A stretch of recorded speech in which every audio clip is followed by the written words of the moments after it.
앞의 방송을 이어서 2부를 시작하도록 하겠습니다. 연결되는 부분도 있고 또 새로운 내용도 있습니다. 여기서 과거 그루지아 전쟁 이야기를 좀 드리겠습니다. 2008년도, 7년도경에 이제 그루지아 전쟁이 터졌습니다. 이때 러시아군은 신속하게 들어가서 이제 수도를 점령을 했습니다. 대규모의 기가 병력을 이끌고 들어가서 이제 순식간에 이 수도를 점령을 했습니다. 그런데 진짜 문제는 그다음부터 시작되었습니다. 시리아 내전 때 그루지아 군인들을 미국 해병대가 이렇게 훈련을 시켰습니다. 미국 해병대가 게릴라전 스타일로 이제 이 대규모의 강한 군대를 상대하는 그런 방법을 그루지아 군대에 이렇게 교육을 시켰습니다. 그래서 이 그루지아 군대가 게릴라전으로 수도를 이제 함락하고 있는 러시아 군대를 여기서 팡 저기서 팡 이런 식으로 괴롭혀서 심각한 이제 고통을 야기했죠. 결국 러시아 군대는 이 수도 방어에 실패하고 철수를 했습니다. 자, 바로 이와 똑같은 훈련을 우크라이나 군대에 했던 것입니다. 전쟁이 터지기 이제 한 2개월 전에, 그러니까 1월입니다. 그때 이제 이 우크라이나 신문에 올라온 것입니다. 이때 보면은 미국과 나토가 우크라이나군을 게릴라전 스타일로 이제 훈련을 시켰다. 자, 러시아군은 아무래도 이제 기갑 사단도 많고 이런 뭐 기계화된 병력 그리고 포병이 막강합니다. 그리고 이제 아무래도 제공권이 넘어갈 가능성이 높기 때문에 우크라이나 군대를 아조프 민병대나 뭐 공수부대 해병대를 그 과거 이제 그루지아 했듯이 게릴라전으로 이렇게 훈련을 시킨 겁니다. 아마 10명, 20명 이렇게 소규모 부대를 이제 숲이나 이런 것으로 따라 들어가서 타격하고, 이때 이제 제블린도 유명해진 것이 사실은 이제 그루지아 전쟁 때입니다. 그루지아 전쟁 때 제블린으로 이제 러시아군에 피해를 입혔죠.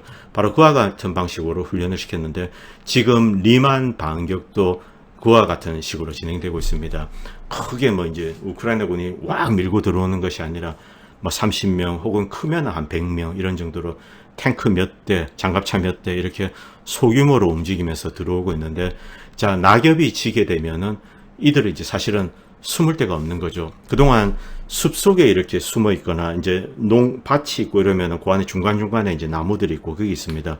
거기에 숨어 있었는데 이 우크라이나는 전체가 뭐 거의 대부분이 화렵수라고 합니다. 그래서 겨울이 되면은 잎이 다 떨어지는데, 가을이 되면 잎이 다 떨어지는데, 이때 뭐 아주 높은 상공에서 드론이 봐도 이 우크라이나 군들이 어디로 돌아다니는지를 다 아는 거죠. 나무 밑에 있어도 그렇습니다. 숲속에 있어도 그렇고요.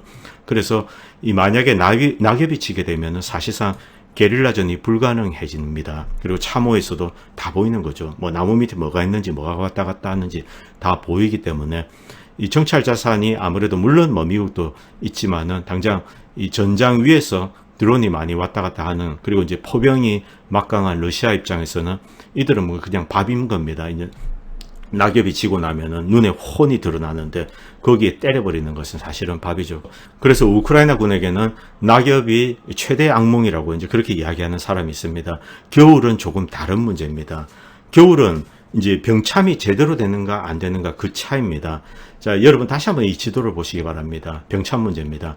자, 겨울이 만약에 이것은 우크라이나 영토 내입니다. 통상적으로 자국 영토 내면은 병참이 이제 침략자보다 좋아야 합니다. 그런데 러시아 측 입장에서는 이제 과연 침략자라고 부를 수 있을까? 자, 이 지역을 먹게 된다면 이쪽은 사실상 러시아 영토가 되고, 그리고 이쪽 주민들은 러시아를 지지를 하고 있습니다.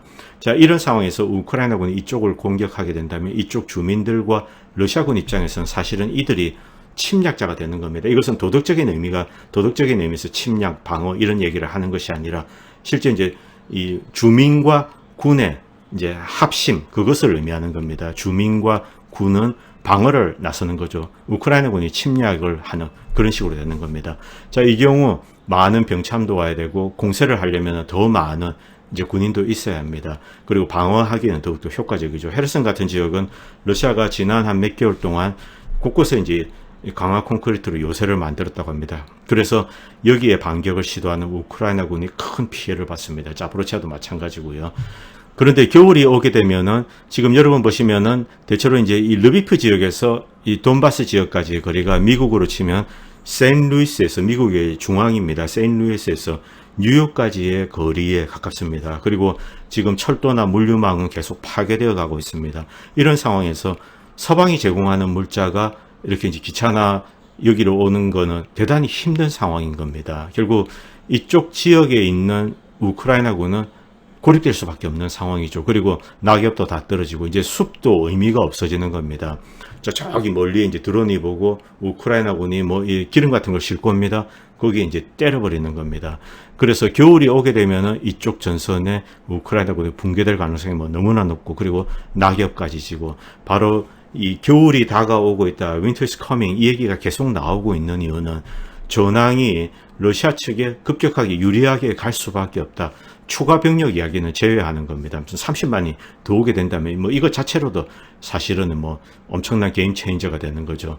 자, 이런 상황에서 미국과 EU는 이제 똥줄을 타기 시작하는 겁니다. 그리고 서구 무기, 특히 이 미국 무기는 대단히 무겁습니다. 미국 무기보다 더 무거운 것이 독일 무기라고 합니다. 그래서 라스푸차에 대단히 취약한데, 이 무기가 무겁기 때문에 그냥 이제 진흙벌에 그대로 빠지는 겁니다. 이것도 보면 이제 미국산 장갑차가 빠져 있습니다. 뒤에서 이것을 끄집어내기 위해서 또 다른 트럭이 이렇게 땡기고 있습니다.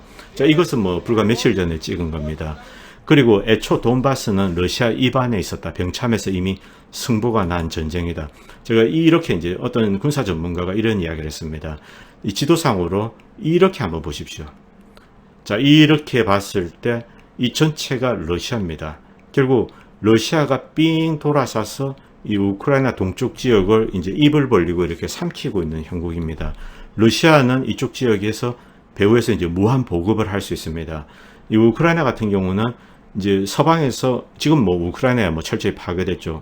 르비프 지역으로 오면은 그 물자를 무려 이제 이 세인트루이스에서 뉴욕까지의 거리만큼을 이동을 해야 됩니다. 뭐 이것이 제대로 온다는 보장도 없고, 오다가 파괴될 가능성도 높고, 낙엽이 지고 겨울이 오게 되면은 이쪽 전선에서 우크라이나군이 완전히 붕괴되어서 러시아군은 순식간에 이 드네프르 강까지 달릴 수 있고, 오데사 지역도 마찬가지입니다. 특히 이 오데사 지역에는 뭐 숲이나 나무가 많은데 잎이 다 떨어지게 되면은 이제 모든 군사적인 목표물이 다 노출이 되는 겁니다. 그래서 이제 이 러시아군이 여러 가지 형태로 이제 파괴할 수가 있는 거죠. 거리도 멀지 않습니다.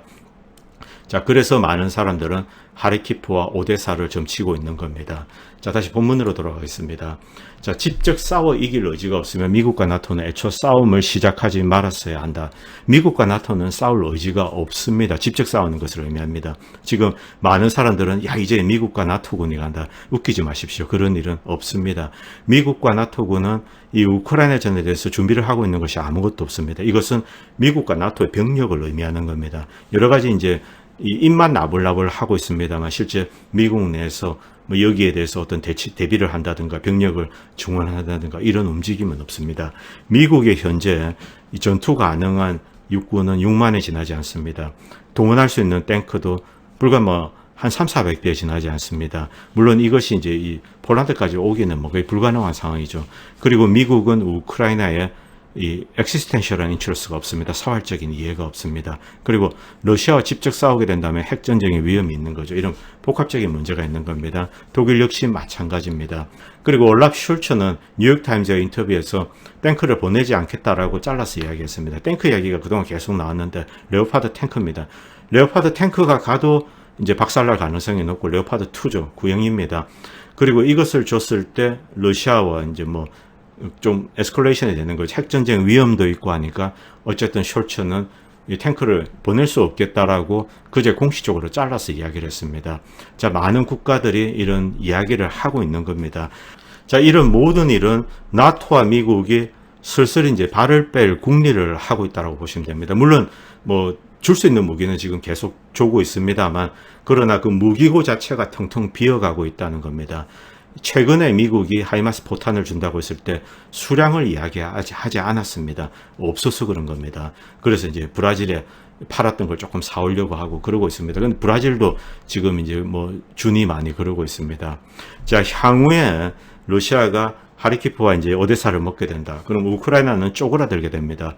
미국과 EU가 막 책임진다. 그리고 뭐 우크라이나를 첨단 한국 같은 첨단 산업 국가로 만들겠다. 웃기는 소리입니다. 미국과 EU는 그런 이야기를 늘 했는데 단 한 번도 약속을 지킨 적이 없습니다. 그리고 가장 중요한 것, 미국과 서유럽 국가 국민들은 우크라이나 국민들에 대해서 관심이 없습니다. 잘라서 이야기하겠습니다. 우크라이나 국민들이 거지가 되든 어떻게 되든 우크라이나 국민들에 대해서 관심이 없습니다. 피리어드입니다. 끝입니다. 자, 이것은 미국과 EU가 더 이상 책임질 수도 없고, 자, 오데사와 하리키프를 빼앗기고 쪼그라든 우크라이나는 글자 그대로 농업국가에 지나지 않습니다.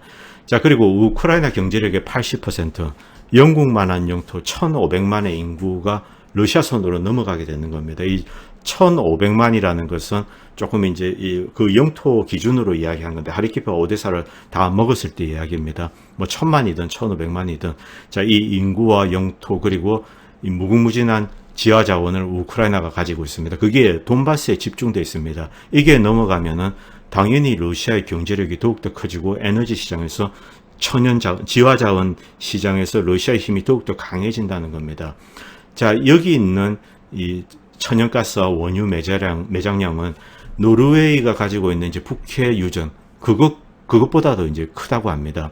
자, 북해 바다에서 캐는 게 쉽습니까? 땅에서 퍼올리는 게 쉽습니까? 비교가 되지 않습니다. 원가 자체가 비교가 되지 않는 겁니다. 결국 이 돈바스 지역만 장악을 해도 북해 유전에 맞먹는 그런 에너지 시장 마켓 쉐어를 가질 수 있다는 겁니다. 글자 그대로 이제 러시아가 뭐 엄청난 지하 자원과 이 천연가스 에너지를 컨트롤하게 되는 거죠. 그리고 여기에는 우라늄, 철광석, 석탄, 뭐 무궁무진한 지하 자원들이 있습니다. 이 돈바스 지역에 집중되어 있습니다. 이 돈바스는 어제도 이야기했지만 1770년부터 러시아 영토입니다. 그리고 러시아 주민들이 살고 있는 지역입니다. 하리키프도 그렇고 오데사도 그렇고요. 자, 여기 보십시오. 이 러시아어를 쓰는 주민들 86, 82. 자, 일단 점령을 하게 되면은 이쪽 지역은 러시아 영토가 되는 겁니다. 끝입니다. 뭐 더 이상 여기는 뭐, 자, 여기에 어떤 뭐 우크라이나나 미국이 어떤 변화를 가할 수가 없는 겁니다. 일단 러시아가 점령을 하게 되면은 이제 이쪽에서 이쪽으로 먹기 위해서 들어오는 것은 침공을 해야 된다. 공격을 해야 되는 입장입니다. 그리고 여기는 전 주민과 러시아가 방어를 하는 입장이죠. 사실상 이 뚫을 수가 없다는 겁니다. 미국과 나토는 이 점을 너무나 잘 알고 있습니다. 그리고 폴란드 이야기를 하겠습니다. 폴란드는 우크라이나가 아닙니다. 폴란드에는 네오나치란 유령이 없습니다. 자, 이것은 폴란드 사람들이 만든 이제 지도입니다. 여기 보시면은 나눠 먹자는 겁니다. 폴란드는 갈리시아 지방을 되찾고 르비프를 돌려받습니다. 그리고 루마니아 과거 영토 돌려받고 헝가리도 여기 이제 이 헝가리 영토가 있습니다. 여기 돌려받는 겁니다. 그리고 우크라이나는 이제 쪼그라들게 되는 거죠. 러시아 이거 너 다 먹어라. 이게 솔직한 폴란드 사람들의 속내입니다. 폴란드는 러시아와 원수입니다. 그렇지만 폴란드는 러시아와 전쟁을 하기를 원하지는 않습니다. 이것이 폴란드를 파괴한다는 것을 무엇보다도 잘 알고 있습니다. 폴란드와 러시아 사이의 어떤 구원은 깊습니다만, 그렇다고 폴란드 국민들이 야 이제 러시아를 뭐 멸망을 시키자, 그래서 이제 전쟁 한판 하자, 이런 정도로 어리석진 않죠. 폴란드는 긴장 속에서 러시아와 평화를 유지하는 겁니다. 친해지기는 힘들더라도 최소한 이제 싸우지 않는 것. 러시아 국민 역시 마찬가지입니다. 러시아는 뭐 폴란드를 점령한다거나 발틱 3국을 점령하겠다 이런 이야기를 한 적도 없고, 그루지아와 그리고 이제 우크라이나는 나토에 넘어갈 수 없다. 자, 여기에 미국과 나토의 첨단 무기가 와서 미사일이 와서 모스크바를 겨냥하는 것은 용납하지 않겠다. 불과 1, 2분 만에 이제 모스크바를 타격할 수 있는 겁니다. 그리고 흑해 앞바다에 미국의 미사일 순양함이 들어와서 흑해를 나토에 빼앗기는 것. 그건 역시 마찬가지입니다. 이것을 러시아는 자신의 실존적 엑시스텐셜한 이해로 규정하고 있습니다. 자, 러시아는 터키랑은 나눌 수가 있어. 그리고 루마니아도 이제 쉐어를 합니다. 그렇지만은 미국과 영국의 미사일 순양함이 들어오는 것은 절대로 용납하지 않겠다. 핵잠수함이 들어오는 것도 용납하지 않겠다. 핵잠수함이 들어와서 몰래 이제 크루즈 미사일을 날려서 모스크바를 불바다로 만들고, 이것은 용납하지 않겠다. 누차 이야기한 겁니다. 자, 그리고 미국 이야기하겠습니다. 미국은 경제적 수혜를 누리게 될 겁니다. 바이든이 앞에서 이야기했지만 노스톤2가 끊어지면은 유럽은 울며 겨자 먹기로 중동산이나 미국산 천연가스 LNG든 뭐 원유든 사와야 될 겁니다. 엄청난 이제 과거보다는 비싼 가격에 사오게 되겠죠. 이 유럽에 엄청난 고통을 가하게 될 겁니다. 그리고 말이 중동이지 사실은 아라비아 반도는 미국의 어떤 이제 전략 하에 있습니다. 사우디, 카타르, 아랍에미레이트. 자, 미국과 분리할 수가 없는 상황이죠. 지금 현재로서는 그렇다는 겁니다. 자, 미국은 각종 이제 경제적 수혜를 누리게 될 겁니다. 유럽 기업도 미국으로 오게 될 겁니다. 자, 여기서 이제 뭐 미국이 야, 그래 다 계획이 있고 뭐 역시 천조국이야. 뭐 천조국의 지략을 능가할 나라가 누가 있어. 뭐 푸틴 너가 기어봐야 밥이지. 이러시는 분들도 계실 겁니다. 그런데 저는 미국의 패권을 다른 식으로 해석하고 있습니다. 미국의 패권의 진정한 힘, 즉 미국이 진짜 힘은 뭐냐면은 전 세계 국가들을 리드를 하는 겁니다. 미국 자체는 인구가 한 3억 몇천 4억 정도 미만이죠. 그리고 많은 석유와 식량도 풍부하고 우수한 인력도 있습니다. 그럼에도 불구하고 전 세계 국가들 중에 큰 나라 중에 하나입니다. 그런데 왜 이렇게 미국이 강한 힘을 행사할 수 있는가? 이것은 미국이 이제 어떤 지도력을 가지고 있는 겁니다. 이것은 체제 이념, 뭐 과거 자유민주주의 어떤 이제 종주국이었죠. 그래서 소비에트 체제를 무너뜨리고 전 세계 공산국가를 이렇게 이제 침몰시켰습니다. 이런 역사적인 업적에 의해서 이제 미국의 지도력이 만들어지게 된 겁니다. 그리고 많은 국가들은 여기에 조인했고 결국 중국과 러시아 역시 미국 중심 질서에 들어와서 산업 표준 스탠다드 여기에 맞춰서 비즈니스를 하고 그게 이제 90년대 이후입니다. 그런데 미국이 타락해 가는 겁니다. 너무나 타락하고 탐욕스러워져서 급기야는 사악해진 것이 바로 이번 사태입니다. 자, 미국이 사악하게 이번에 이제 많은 경제적인 수혜를 누리게 될 것입니다. 그래서 어쨌다고? 자, 미국의 이런 행태는 지금 전 세계인들이 목격하고 있습니다. 세계 인구의 85%를 차지하는 글로벌 사우스, 제3세계를 말할 것도 없습니다. 앞에서 보셨듯이 독일 국민들, 프랑스 국민, 이탈리아 국민들, 이들 모두 이 미국이 우크라이나에서 어떤 짓을 하고 있는지 우크라이나 국민들을 전쟁터에 이 고기 가는 기계에 밀어넣고 있다는 사실을 너무나 잘 알고 있습니다. 자기 이익을 위해서 결국 모든 나라의 이제 모든 국민들이 물론 전부 다는 아닐 겁니다만 이들이 미국에 대해서 혐오감을 갖게 되고 심지어는 증오심을 갖게 되는 그런 이제 사람들도 생기게 될 겁니다. 혐오하는 거죠. 자, 어느 순간에 미국의 영향력이 먹히지 않는 순간이 있습니다. 엄석대.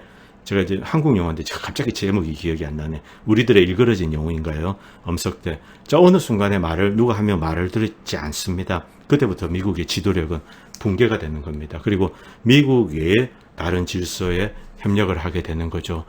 지금 미국이 누리고 있는 경제적인 수요 얼마인지는 모릅니다. 뭐 1,000억 불, 2,000억 불, 뭐 1조 달러라고 합시다. 1,000조죠. 1,300조 되겠네요. 자, 1조 달러에 이제 이익을 누린다고 합시다. 그래서 어쨌다고요? 자, 결국 그런 것도 나중에 다 소멸되게 되는 겁니다. 미국의 퍼블릭 대비 공공부문의 부채가 이 31 트릴리언 달러입니다. 3경 1조입니다. 3경 1조.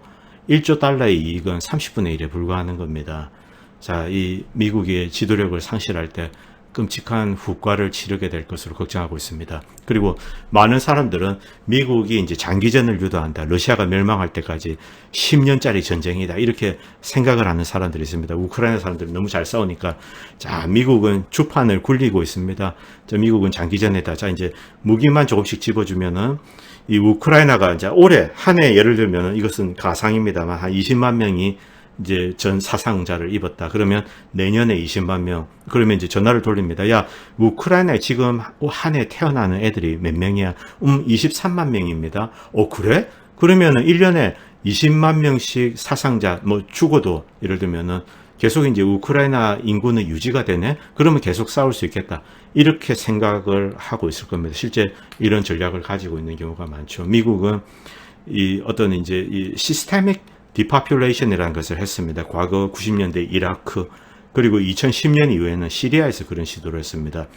체계적으로 인구를 줄여나가는 겁니다. 90년대 의약품이라든가 어떤 생명에 꼭 필요한 것들이 있습니다. 그것을 무려 10년 이상을 이제 금수 조치를 했습니다.